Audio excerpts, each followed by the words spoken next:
Chapitre 9. La forêt avait une beauté éternelle qui touchait l'âme guerrière de Drus. Il y avait comme de la magie dans l'air. Sous l'éclairage argenté de la lune, les chênes noueux ressemblaient à des sentinelles muettes, majestueuses, immortelles, inflexibles. Que leur importaient les guerres des hommes? Les branches entremêlées bruissaient sous une brise légère au-dessus de la tête du vieil homme. Une branche au sol baignait dans un petit clair de lune, ce qui lui donnait une splendeur éthérée, éphémère. Un blaireau solitaire, lui aussi pris dans la lumière, se précipita dans les sous-bois. Une chanson éraillée montait du groupe d'hommes assemblés autour du feu de camp. Drus jura dans sa barbe. La forêt était redevenue une forêt, et les chênes, les arbres énormes bien connus. Flécheur fit le tour pour le rejoindre, avec dans les mains 2 gobelets de cuir et un sac à vin. « Du Ventrian, le meilleur, dit-il. Ça va te noircir les cheveux. »« Je vote pour, répondit Drus. Le jeune homme remplit le gobelet de Drus, puis le sien. « Tu as l'air mélancolique, Drus. Je croyais que la perspective d'une nouvelle bataille glorieuse te rendrait le cœur léger. » Tes hommes sont les pires chanteurs que j'ai entendus ces 20 dernières années. Ils massacrent cette chanson, répliqua Drus en s'adossant au tronc d'un chêne. Le vin atténuait la tension qu'il ressentait. « Pourquoi vas-tu à Delnoch ?» lui demanda Flécheur. Les pires de tous, c'étaient des Satulis. Tout un groupe qu'on avait capturé. Ils chantaient le même sacré couplet sans s'arrêter, encore et encore. Finalement, on les a laissés partir. On s'était dit que s'ils chantaient comme ça de retour chez eux, ils casseraient la combativité de leur tribu en moins d'1 semaine. « Dis donc, mon vieux, protesta Flécheur, je ne suis pas un homme dont on se débarrasse facilement. Donne-moi une réponse, n'importe laquelle. Mens si ça t'amuse. Mais dis-moi pourquoi tu es venu à Drosdelnoch. »« Qu'est-ce que ça peut te faire ? » ?»« Ça me fascine. Un borgne verrait que Delnoch va tomber, et toi tu as suffisamment d'expérience pour voir la vérité en face. Alors pourquoi ? » Mon garçon, est-ce que tu as la moindre idée du nombre de causes perdues auxquelles j'ai pris part ces 40 dernières années, à peu de choses près ? Très peu, répondit Flécheur. On ne serait pas là pour en parler. Comment décide-t-on qu'une bataille est perdue d'avance ? Les chiffres, les avantages stratégiques, la disposition des troupes, tout ça ne vaut pas un pet de lapin. Ça dépend en fait de la volonté des hommes. S'ils ont l'intention de mourir plus que de gagner, la plus grosse armée peut se disloquer. Rhétorique, grogna Flécheur. Serre-t'en à la drosse, les imbéciles avaleront tout. Un homme contre 5, et il est handicapé, dit Drus, essayant de garder son sang-froid. Sur qui tu mises ? Je devine où tu veux en venir, vieil homme. Et si cet homme était Karnak-Nakaneuil, c'est ça ? Eh bien, dans ce cas-là, c'est sur lui que je mise. Mais combien y a-t-il de Karnak à Drosdelnoch ? Qui sait ?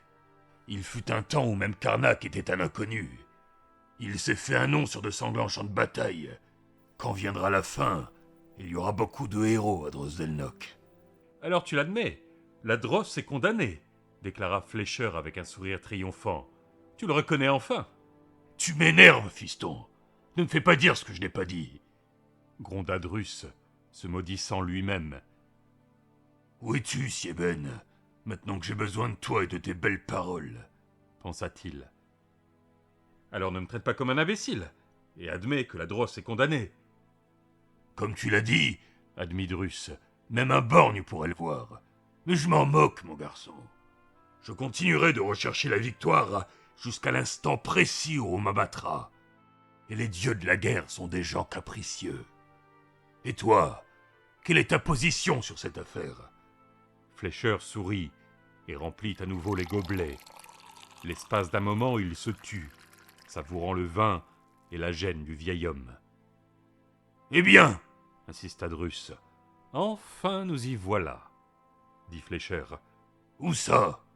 demanda Drus, mal à l'aise, devant le regard cynique du jeune homme. « Ah, la raison qui t'a fait visiter mes bois, répondit Flécheur, en ouvrant ses mains et se fendant à présent d'un large sourire amical. « Allons, Drus, J'ai trop de respect pour toi pour continuer la joute verbale. Tu veux me prendre mes hommes pour ta bataille insensée? Et ma réponse est non. Mais que cela ne t'empêche pas de faire quand même honneur au vin.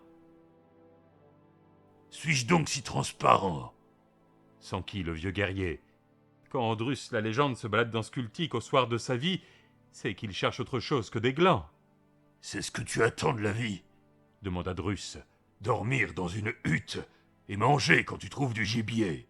Et quand tu n'en trouves pas, tu crèves de faim. En hiver, tu crèves de froid. En été, tes habits grouillent de fourmis et de poux. Tu n'es pas fait pour ce genre de vie. Nous ne sommes faits pour aucune vie, mon vieux. La vie est faite pour nous. On la vit, on la quitte. Je ne vais pas la gâcher dans ta damnée folie. Je laisse ce genre d'héroïsme à des gens comme toi. Ta vie entière se résume à passer d'une guerre sordide à une autre. Et qu'est-ce que ça a changé? Est-ce que tu réalises que si tu n'avais pas battu les Ventrian à Skeln il y a 15 ans, nous ferions aujourd'hui partie d'un puissant empire et n'aurions pas à nous soucier des nadirs? L'indépendance, elle, mérite qu'on se batte pour elle, déclara Drus. Pourquoi donc? Personne ne peut empêcher l'âme d'un homme d'être indépendante. La liberté, alors, suggéra Drus. La liberté n'a de valeur que lorsqu'elle est menacée. Par conséquent, c'est la menace qui lui donne de la valeur. Nous devrions remercier les nadirs, puisqu'ils font augmenter la valeur de notre liberté. Maudit sois-tu, tu m'embrouilles avec tes jolis mots. Tu es comme ces politiciens à Drenan, plein de vent comme une vache malade. Ne me dis pas que ma vie a servi à rien, ça ne marche pas. J'ai aimé ma femme, et j'ai toujours suivi mes principes. Je n'ai jamais fait de choses honteuses, et je n'en ai pas encore fait de cruelles. Oh, mais Drus, tous les hommes ne sont pas comme toi. Je ne critiquerai pas tes principes si tu n'essaies pas de les greffer sur moi. Je n'ai pas de temps à leur consacrer. Tu parles d'un hypocrite. Si j'étais un bandit hors la loi avec des principes... Alors pourquoi n'as-tu pas laissé Jorak m'abattre? Comme je te l'ai dit, ça n'aurait pas été sportif. Ça aurait manqué de classe. Mais peut-être qu'un autre jour, si j'avais été plus indifférent ou de sale humeur... Tu es un noble, pas vrai? demanda Drus. Un garçon riche qui joue les voleurs. Pourquoi est-ce que je perds mon temps à te parler? Parce que tu as besoin de mes archers. Non, j'ai fait une croix sur cette idée, dit Drus, en tendant son gobelet hors la loi vêtu de verre. Flécheur le remplit, un nouveau sourire cynique sur les lèvres. Une croix? N'importe quoi. Je vais te dire à quoi tu penses. Tu vas continuer à discuter avec moi, tu vas m'offrir un salaire et me promettre le pardon pour mes crimes. Si je refuse, tu me tueras, et tenteras ta chance avec mes hommes en leur offrant la même chose. Drus était ébranlé, mais son visage ne le montra pas. « Est-ce que tu lis les lignes de la main » demanda-t-il, après avoir bu une gorgée de vin. « Tu es trop honnête, Drus, et je t'aime bien. C'est pour cela que je voudrais mettre l'accent sur le fait que Jorak est actuellement derrière ces buissons, une flèche encochée. »« Alors j'ai perdu, » dit Drus. « Tu gardes tes archers. » Taratata, mon cher, je ne m'attendais pas à un tel défaitisme de la part de Drus la légende. Fais-moi une offre. Je n'ai pas le temps de jouer. J'ai eu un ami comme toi, Sieben, le maître des sagas. Il pouvait parler toute la journée et te convaincre que la mer était du sable. Je ne l'ai jamais emporté dans une discussion face à lui. Il disait ne pas avoir de principe. Et, comme toi, il mentait. C'est le poète qui a écrit ta légende. Il t'a rendu immortel, dit doucement Flécher. Oui, acquiesça Drus. Son esprit remonta le cours du temps, au hasard des souvenirs. C'est vrai que tu as fait le tour du monde à la recherche de ta femme? Cette partie-là au moins est authentique. Nous nous sommes mariés très jeunes. Mon village a été attaqué par un esclavagiste nommé Harib K, qui l'a ensuite vendu à un marchand dans l'Est. Je n'étais pas là lors de l'attaque, je travaillais dans la forêt, mais je les ai suivis. Au bout du compte, ça m'a pris 7 ans, et quand je l'ai enfin retrouvée, elle vivait avec un autre homme. Qu'est-il devenu? Demanda calmement Flécher. Il est mort. Et elle est revenue à Skoda avec toi? Oui, elle m'aimait. Pour de vrai. Un addenda intéressant à ta saga, dit Flécher. Druss gloussa. Je dois devenir mélancolique sur mes vieux jours. D'habitude, je ne m'étends pas sur mon passé. Qu'est-il arrivé à Sieben? L'interrogea le brigand. Il est mort à Skeln. Vous étiez proches? On était comme deux frères. Alors je ne vois pas pourquoi je te fais penser à lui, déclara Fleischer. Peut-être parce que vous avez tous les deux un terrible secret, répondit Druss. Peut-être, admit le bandit. Quoi qu'il en soit, fais ton offre. Le pardon pour chaque homme et 5 racks par tête. Pas assez. C'est le mieux que je puisse faire. Je ne marchanderai pas. Voilà l'offre que tu dois faire. Le pardon, 5 racks en or par tête pour mes 620 hommes, et la promesse que lorsque le mur 3 tombera, nous pourrons partir avec notre argent et notre pardon estampillé du sceau du comte. Pourquoi au mur 3? Parce que là, ce sera le début de la fin. T'es un vrai stratège, mon garçon. Peut-être bien. À ce propos, est-ce que les femmes guerrières te dérangent? J'en ai connu quelques-unes. Pourquoi me poses-tu cette question? Parce que j'en amènerai une. Et alors? Qu'est-ce que ça peut me faire? Du moment qu'elle s'est tirée à l'arc. Je n'ai pas dit que ça devait te faire quelque chose. J'ai juste pensé qu'il valait mieux t'avertir. Il y a quelque chose que je devrais savoir à propos de cette femme? Demanda Druss. Simplement que c'est une tueuse, répondit Fleischer. Alors elle est parfaite, et je l'accueillerai à bras ouverts. Je ne te le conseille pas, dit doucement Fleischer. Soyez à Delnog dans 14 jours, et je vous accueillerai tous à bras ouverts. Rek se réveilla juste au moment où le soleil franchissait les monts dans le lointain. Son corps récupéra rapidement d'un sommeil sans rêve. Il s'étira et sortit des couvertures. Il marcha jusqu'à la fenêtre de la chambre à coucher. En dessous, dans la cour, les 30 assemblaient leurs montures. C'étaient de grands chevaux à la crinière en brosse et à la queue tressée. À part le son des sabots d'acier sur les graviers, un silence angoissant planait sur la scène. Aucun des hommes ne parlait. Rek frissonna. Virey grogna dans son sommeil. Elle étendit son bras en travers du grand lit. Rek regardait les hommes qui s'affairaient en bas. Il vérifiait leurs armures et si les selles étaient bien sanglées. Étrange, pensa-t-il. Où sont les blagues, les rires et tous ces bruits que font normalement les soldats en partant au combat? Les blagues pour faire passer la peur et les jurons pour faire passer la tension. Serbitar apparut. Il portait une houppelande blanche par-dessus son armure en argent, et ses cheveux blancs tressés étaient cachés sous un aume en argent également. Les 30 le saluèrent. Rek secoua la tête. C'était vraiment troublant. L'accord était parfait, comme si l'on avait salué devant 30 miroirs. Virey ouvrit les yeux et bâilla. Elle se retourna et vit la silhouette de Rek de dos qui se dessinait dans le soleil matinal. « Tu as perdu un peu de ventre ?» dit-elle. « On ne se moque pas, » répondit-il en souriant. « À moins que tu ne veuilles apparaître dans ton plus simple appareil devant les 30, je te suggère de te dépêcher. Ils sont déjà dans la cour. »« Ça serait peut-être un bon moyen de vérifier s'ils sont humains ?» répliqua-t-elle en s'asseyant. Rek arracha son regard au corps de Virey. « Tu as vraiment un drôle d'effet sur moi, » dit-il en la regardant dans les yeux. « Tu me donnes envie de faire l'amour chaque fois que ce n'est pas le moment. Allez, habille-toi !» Dans la cour, Serbitar entonna la prière. Silencieusement, les 30 âmes se rejoignirent. Vintar regardait le jeune albinos avec tendresse. Il était fier de la façon dont il s'était adapté aux responsabilités du commandement. Serbitar termina la prière et repartit dans la tour. Il n'était pas à l'aise. Il n'était pas en harmonie. Il gravit l'escalier de pierre circulaire qui menait à la tour dortoir.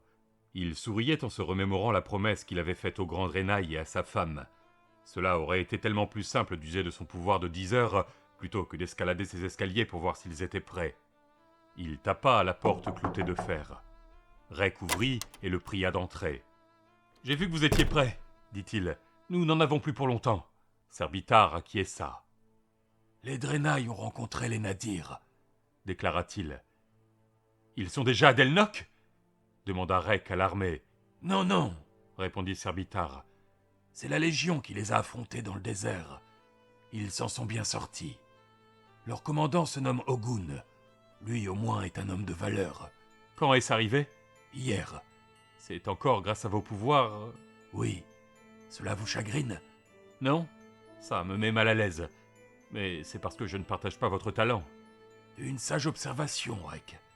Vous l'accepterez mieux avec le temps, croyez-moi. Serbitar salua Virae qui sortait de la salle d'eau. « Désolé de vous avoir fait attendre, » s'excusa-t-elle. Elle avait revêtu son armure, sa cotte de maille en argent et ses épaulettes en bronze. Elle arborait aussi à présent un aume en argent, avec des ailes de corbeau, et une houppelande blanche, des cadeaux de Vintar. Ses cheveux châtains étaient nattés de chaque côté de son visage.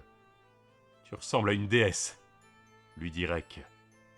Ils rejoignirent les 30 dans la cour, vérifièrent leur monture et chevauchèrent en compagnie de Serbitar et Menahem en direction de l'estuaire de la Drine. Une fois là-bas, les informa Menahem, nous prendrons des places sur un navire pour aller à Drospurdol. Cela nous fera économiser 2 semaines de voyage. De Purdol, nous irons par le fleuve et par la route. Nous devrions atteindre Delnoch au bout de 4 semaines. J'ai bien peur que la bataille n'ait déjà commencé lorsque nous arriverons. Au fur et à mesure que les heures passaient, la chevauchée devenait un vrai calvaire pour Rek. Quand Serbitar fit faire une halte vers midi, son dos était déjà couvert de bleu, et il ne sentait plus ses fesses. Le repos avait été de courte durée, et à la nuit tombée, la douleur était devenue intense. Ils montèrent leur campement dans un verger près d'un cours d'eau. Virae était presque tombée de sa selle. La fatigue, intense, engourdissante, se lisait dans chacun de ses gestes. Mais c'était une cavalière suffisamment accomplie pour s'occuper d'abord de sa monture, avant de s'écrouler sur le sol, le dos à un arbre. Il fallut plus de temps à Rek pour essuyer l'écume du dos de lancier. Lui, il n'avait pas besoin de s'asseoir. Il mit une couverture sur le cheval et se dirigea vers le ruisseau. Lancier tenait tout autant le coup que les montures des prêtres, se disait Rek avec fierté. Mais il n'était toujours pas rassuré quand il était à côté de l'alezan. Encore aujourd'hui, il avait tendance à vouloir le mordre. Rek sourit en se remémorant la scène. « Belle bête !» lui avait dit Serbitar ce matin-là, tout en voulant caresser sa crinière. Lancier avait voulu le mordre, et Serbitar avait dû faire un bond en arrière. « Puis-je lui parler ?» avait demandé Serbitar. « Parler avec mon cheval ?» C'est plutôt un lien empathique. Je voudrais lui dire que je ne lui veux pas de mal. Je vous en prie. Après un petit moment, Serbitar avait souri. Il a l'air très amical, mais il attend le moment propice pour me mordre. Ça, mon ami, c'est ce que j'appelle un animal acariâtre. Rek revint vers le campement. 4 feux de camp brûlaient joyeusement, et les cavaliers mangeaient leurs galettes d'avoine. Virae dormait derrière un arbre, emmitouflé dans une couverture rouge, la tête posée sur sa houppelande blanche. Il rejoignit Serbitar, Vintar et Menahem autour de leur feu. Arbedarque parlait posément à un groupe juste à côté. « Nous forçons l'allure !» déclara Rek.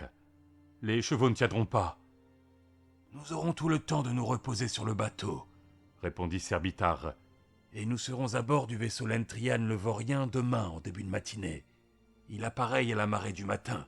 C'est pourquoi nous devons nous dépêcher. »« Même mes os sont fatigués, » expliqua Rek. « Est-ce que vous avez des nouvelles plus récentes de Delnoch ?»« Nous nous en occuperons plus tard, » répondit Menahem avec un sourire. « Je suis désolé, ami Rek, de vous avoir testé. J'ai commis une erreur. Je vous en prie, oublions ça et ce que j'ai dit. C'était sous l'effet de la colère. Voilà qui est aimable. Avant que vous ne vous joigniez à nous, nous parlions de la drosse. Nous pensons que sous le gouvernement actuel, elle ne tiendra pas une semaine. Le moral est au plus bas, et leur commandant Aurine est dépassé par sa position et ses responsabilités.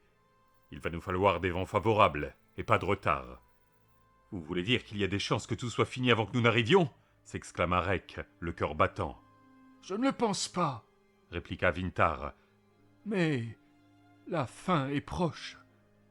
Dites-moi, Reignac, pourquoi venez-vous à Delnoch ?»« On ne peut pas empêcher les gens d'être stupides, » répondit-il sans une once d'humour. « Enfin, peut-être qu'on ne perdra pas. Il y a forcément une chance, même infime. »« Drus sera bientôt là, » déclara Vintar. « Beaucoup de choses dépendront de la façon dont il sera accueilli. Si cela se passe bien et que nous pouvons arriver alors que le premier mur tient toujours, nous serons à même de canaliser la force des défenseurs et de garantir un mois de résistance. Je ne vois pas comment à peine 10 000 hommes pourraient tenir plus longtemps. » L'entailleur pourrait envoyer des renforts, stipula Ménahem. Peut-être, dit Serbitar, mais c'est improbable. Ces maréchaux parcourent déjà tout l'Empire. Pratiquement toute l'armée est rassemblée à Drosdelnock. Il n'y a plus que 3000 hommes pour défendre Drospurdol, et à peine 1 millier à Kortswain. Abalein s'est conduit comme un imbécile ces dernières années, à vouloir réduire l'armée et passer des contrats économiques avec Ulrich. Quelle folie! Si les Nadirs n'avaient pas attaqué, les Vagrian n'auraient pas tardé à le faire. Mon père adorerait humilier les Drenailles. Cela fait si longtemps qu'il en rêve. Votre père? S'enquit. Le comte Drada, de Dross-Ségril. Vous ne le saviez pas? Répliqua Serbitar. Non, je ne le savais pas. Mais Ségril n'est qu'à quelques 100 kilomètres de Delnock. Il enverra sûrement des troupes dès qu'il saura que vous êtes là. Non. Mon père et moi ne sommes pas amis. Mes talents le rendent nerveux. Toutefois, si je suis tué, cela provoquera forcément une vendetta avec Ulrich, ce qui signifie qu'il enverra ses troupes vers celles de l'Entailleur, ce qui pourra toujours aider Drenaille, mais pas Drosdelnock. Ménahem lança une brindille dans le feu et plaça ses mains noires devant les flammes. Il y a au moins une chose positive que possède Abalain, l'Entailleur, le Lentrian. C'est un homme de qualité, un guerrier de la vieille école, soit, mais déterminé et adroit. Il y a des fois, Ménahem, lui dit Vintar en souriant gentiment, l'âge pesant lourdement sur ses épaules après cette longue chevauchée. Où je doute que tu atteignes ton but. Un guerrier de la vieille école, tu parles. Ménahem fit un grand sourire. Je peux apprécier un homme pour ses qualités et débattre quand même sur ses principes, rétorqua-t-il. Mais oui, mon garçon. Mais il m'a semblé percevoir comme un soupçon d'empathie. Je me trompe? Demanda Serbitar. Vous avez raison, maître abbé. Mais rien qu'un soupçon, je vous l'assure. Je l'espère, Ménahem. Je ne voudrais pas te perdre avant le début du voyage. Ton âme doit être dure. Rek frissonna. Il ne savait vraiment pas de quoi il parlait. Et à la réflexion, il n'avait pas envie de le savoir. La première ligne de défense de Drosdelnock, c'était le mur Eldibar, qui serpentait sur environ 400 mètres en travers de la passe de Delnock. Quand on le regardait depuis le nord, il faisait 48 pieds de haut, et par le sud, à peine 5 pieds. On aurait dit une marche géante qui aurait été taillée dans le cœur d'une montagne de granit. Khal Djilad était assis sur les remparts. Il regardait les plaines du nord d'un air sombre, par-delà quelques arbres. Ses yeux scrutaient l'horizon chatoyant, à la recherche d'un nuage de fumée révélateur qui annoncerait le début de l'invasion. Mais il n'y avait rien à voir. Il plissa ses yeux foncés en apercevant un aigle haut dans le ciel matinal. Djilad sourit. « Vole, oiseau d'or! Vis !» cria-t-il. Djilad se remit sur ses pieds et s'étira le dos. Ses jambes étaient longues et fines, ses mouvements fluides, gracieux. Les nouvelles chaussures militaires étaient une demi-taille trop grande. Il les avait bourrées de papier. Son aume, une merveille de bronze et d'argent, lui tomba sur l'œil. Il jura et le jeta par terre. Un jour, il écrirait un chant de guerre sur l'efficacité militaire, pensa-t-il. Son ventre gargouilla, et il se mit à chercher du regard son meilleur ami, Bregan, qui était parti au ravitaillement d'avant-midi, du fromage et du pain noir à tous les coups. Comme chaque jour, un interminable convoi de chariots arrivait à Delnock, et pourtant, il n'avait droit qu'à du pain noir et du fromage. En abritant ses yeux de la main, il pouvait tout juste discerner la forme grassouillette de Bregan, qui sortait tranquillement du grand-mess avec dans les mains 2 plateaux et une cruche. Djilad sourit à nouveau. C'était un gars agréable, ce Bregan. Un fermier, un mari, un père de famille. Et il remplissait très bien tous ses rôles. Mais comme soldat... « Du pain noir et du fromage bien crémeux !» déclara Bregan tout sourire. « On en a eu que 3 fois, mais j'en ai déjà assez. »« Les chariots continuent d'arriver ?» lui demanda Djilad. « Par douzaines.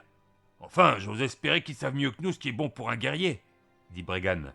« Je me demande comment Lotis et ses garçons s'en sortent. » Des nouvelles devraient nous parvenir un peu plus tard. Sibad, lui, reçoit toujours des lettres. « Oui. Je ne suis là que depuis 2 semaines, mais ma famille me manque déjà terriblement. » avoua Bregan. « Je n'ai signé que sur l'impulsion du moment, Jill. Ça doit être le discours de cet officier qui m'a chamboulé. » Djilad avait déjà entendu ce genre de paroles. En fait, tous les jours de ces 2 dernières semaines, depuis qu'on leur avait distribué leurs armures. Ils savaient pertinemment que Bregan n'avait rien à faire à Delnoch. C'était un gars solide, mais il n'avait pas le cœur à ça. C'était un fermier, un homme qui aimait faire pousser ses cultures. La notion de destruction lui était étrangère. « Au fait !» s'exclama Bregan soudainement, l'excitation se lisant sur son visage. « Tu ne devineras jamais qui vient d'arriver. » « Qui ?»« Drus, la légende. Tu te rends compte ?» ?»« Tu en es sûr, Bregan ? Je croyais qu'il était mort. » »« Non, il est arrivé il y a 1 heure. La messe bourdonne depuis la nouvelle. Il paraît qu'il amène avec lui 5000 archers et une légion de guerriers. » « N'y compte pas trop, mon ami, » lui dit Gilad. « Je ne suis pas là depuis très longtemps, mais si j'avais reçu une pièce de cuivre chaque fois que j'ai entendu une rumeur de renfort, de traité de paix, de permission ou autre, je serais riche. » »« Eh bien, même s'il n'amène personne, c'est quand même une bonne nouvelle, non ? Je veux dire, c'est un héros, non ? » ?»« Ça oui. Grand Dieu, il doit avoir quoi ? Allez, 70 ans. C'est peut-être un peu vieux, non ? » ?»« Mais c'est un héros. » Bregan avait accentué le dernier mot, les yeux brillants. « Toute ma vie, j'ai entendu des histoires sur lui. C'était le fils d'un fermier, et il n'a jamais perdu, Jill. Jamais. Et il sera avec nous. Nous ! On sera dans la prochaine chanson sur Drus la légende. Oh, je sais bien qu'il n'y aura pas vraiment nos noms. Mais nous, on saura, pas vrai ? Et je pourrais dire à mon petit Légan que je me suis battu aux côtés de Drus la légende. C'est pas rien quand même. » »« Oui, tu as raison, répondit Gilad, trempant son pain dans le fromage et scrutant l'horizon. Toujours rien. Ton casque est à ta taille ? Demanda-t-il. Non, il est trop petit. Pourquoi ? S'enquit-il. Et c'est le mien. On en a déjà parlé, Jill. Bar Christie dit que c'est contre le règlement d'échanger. La peste soit de Bar Christrid et son stupide règlement. Mets-le. Mais ils ont tous des numéros gravés à l'intérieur. On s'en moque. Pour l'amour de Misaël, mets ce casque. Bregan regarda prudemment aux alentours et prit le casque de Gilad pour l'essayer. Eh bien ? Demanda Gilad. C'est mieux. Encore un peu ferré, mais c'est bien mieux. Donne-moi le tien, dit Gilad, et Bregan lui plaça lui-même son casque sur sa tête. C'était presque parfait. Merveilleux, s'exclama-t-il. Voilà qui fera l'affaire. Mais et le règlement ? Il n'y a aucun règlement qui stipule qu'un casque ne doit pas être à la bonne taille, rétorqua Gilad. Et comment avance le maniement de l'épée ? Pas trop mal, dit Bregan. C'est quand elle est dans mon fourreau que j'ai l'air idiot. Elle n'arrête pas de se cogner dans mes jambes, je manque de tomber chaque fois. Gilad éclata de rire. C'était un son mélodieux qui résonna jusqu'en haut des montagnes. Ah, Breg, mais qu'est-ce qu'on fout ici ? On se bat pour notre pays. Il n'y a pas de quoi rire, Jill. Je ne riais pas de toi, mentit-il. Je riais parce que toute cette affaire est complètement stupide. Nous devons affronter la plus grande armée du monde, et on me donne un casque trop grand et à toi un casque trop petit. Et on nous dit qu'on ne peut pas se les échanger. Ça fait beaucoup, franchement. 2 fermiers sur un mur qui trébuchent sur leurs épées. Il eut d'abord un petit ricanement nerveux, avant d'éclater de rire à nouveau. Ils ne s'apercevront peut-être pas qu'on a fait l'échange, risqua Bregan. Mais non. Et maintenant, il faut que je trouve un gars à forte poitrine qui aurait mon plastron. Gilad se plia en 2. Il avait mal aux côtes à force de rire. C'est une bonne nouvelle, Drus, pas vrai ? Dit Bregan, mystifié par la bonne humeur si soudaine de Gilad. Ah, oh oui. Gilad reprit son souffle et sourit à son compagnon. Oui, c'était une sacrément bonne nouvelle si elle rendait le moral à un homme comme Bregan, pensa-t-il. Un héros, un vrai. Enfin non, pas un héros, imbécile. Un guerrier, c'est tout. Parce que le héros, c'est toi. Toi qui as quitté ta famille et la ferme que tu aimes tant pour venir mourir ici afin de les protéger. Qui écrira une chanson pour toi ou pour moi ? Si jamais on se souvient de Drosdelnoch dans les années à venir, c'est parce qu'un vieil homme à la crinière blanche y est mort. Il entendait déjà les psalmistes et les poètes entonner leurs chants. Et il pouvait déjà voir les professeurs enseigner aux enfants, Nadir comme Drenaï, la légende de Drus. Et à la fin d'une longue vie glorieuse, Drus la légende s'est rendu à Drosdelnoch, où il lutta vaillamment et mourut. « Au Meth, dit Bregan, on m'a dit que ce pain sera entièrement rongé par les vers dans 1 mois. » Tu crois vraiment tout ce qu'on te raconte ? Lâcha Gilad, soudain furieux. Si j'étais sûr d'être toujours en vie dans un mois, ça me dérangerait pas de manger des vers. Ben pas moi, Répondit Bregan. il paraît qu'on peut s'empoisonner. Gilad ravala sa colère. Tu sais, Fit Bregan l'air pensif. je comprends pas pourquoi autant de gens semblent persuadés que nous allons perdre. Regarde la taille de ce mur, et il y en a 6 comme ça. Et après, il reste la drosse. T'es pas d'accord? Si. Qu'est-ce qu'il y a, Jill? Tu te conduis de manière bizarre. Un coup tu ris et l'instant d'après tu es en colère. Ça te ressemble pas. D'habitude, t'es plutôt posé, dirais-je. Ne t'occupe pas de moi, Breg. J'ai peur, c'est tout. Moi aussi. Je me demande si Sibad a reçu une lettre. Ce n'est pas la même chose, bien sûr. Que de les voir, je veux dire. Mais ça me réchaufferait le cœur de savoir qu'ils vont bien. Je suis sûr que Legan ne doit pas bien dormir depuis que je suis ici. N'y pense plus, lui dit Gilad, sentant bien le changement émotionnel qui s'opérait chez son ami et devinant que les larmes n'étaient pas loin. Quel cœur tendre cet homme. Mais ce n'était pas un faible, et il ne faiblirait jamais. C'était un tendre, quelqu'un de doux et d'affectueux, pas comme lui. Lui, il n'était pas venu pour défendre Draenei ou sa famille, il s'était engagé parce qu'il s'ennuyait. Il s'ennuyait dans sa vie de fermier. Il était en froid avec sa femme, et il se moquait de la terre. Il se levait avec les premières lueurs de l'aube pour s'occuper des animaux et préparer les champs, les labourant et les semant jusqu'en fin d'après-midi.